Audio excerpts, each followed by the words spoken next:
Welcome to my channel চাকরির সন্ধানের তরফ থেকে সকলকে স্বাগত জানাই। সকল বেকার চাকরি প্রার্থীদের জন্য আবার একটি বিরাট বড় চাকরির আপডেট নিয়ে আমি চলে এলাম চাকরির সন্ধানে।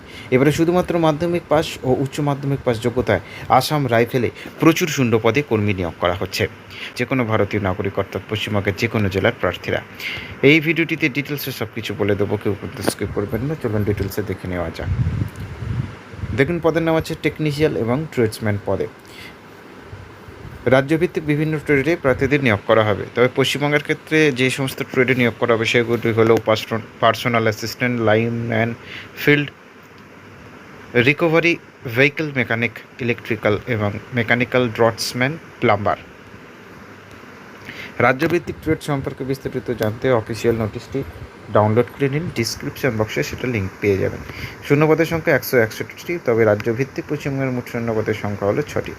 যোগ্যতা, এখানে প্রতিটি ট্রেডের জন্য শিক্ষাগত যোগ্যতা আলাদা আলাদা চাওয়া হয়েছে, যা মূল বিজ্ঞপ্তিতে বিশদ জানানো হয়েছে। তবে মাধ্যমিক, উচ্চ মাধ্যমিক, উচ্চশিক্ষা যোগ্যতায় আবেদন করতে পারবেন। বয়সসীমা 18 থেকে 30 বছরের মধ্যে। সংরক্ষিত শ্রেণীর প্রার্থীরা বয়সে অনেকটাই ছাড় পাবে। স্যালারি কী দেওয়া হবে? চাকরি প্রার্থী পদে আসাম রাইফেল স্ট্যান্ডার্ড বেতনের হিসাবে প্রতি মাসে বেতন দেওয়া হবে। নির্বাচন করা হবে লিখিত পরীক্ষা, পিএমটি এবং পিইটির মাধ্যমে। আবেদন করতে হবে সরাসরি অনলাইনের মাধ্যমে। assamrifles.gov.in ওয়েবসাইটে গিয়ে রেজিস্ট্রেশন করতে হবে বৈধ ইমেল আইডি এবং মোবাইল নাম্বার দিয়ে। তারপর সমস্ত প্রয়োজনীয় ডকুমেন্টস স্ক্যান করে আপলোড করে দিতে হবে। এরপর আবেদন ফি জমা করে সাবমিট করতে হবে। আবেদনের শেষ তারিখ 19 নভেম্বর 2023। ডিসক্রিপশন বক্সে লিঙ্ক পাবেন, সেখান থেকে আবেদন করতে পারবেন। নেক্সট আপডেট নিয়ে খুব শীঘ্রই হাজির হব। সকালে ভালো থাকবেন, সুস্থ থাকবেন। জয় হিন্দ, বন্দে মাতরম, জয় জওয়ান, ভারত মাতা কি জয়।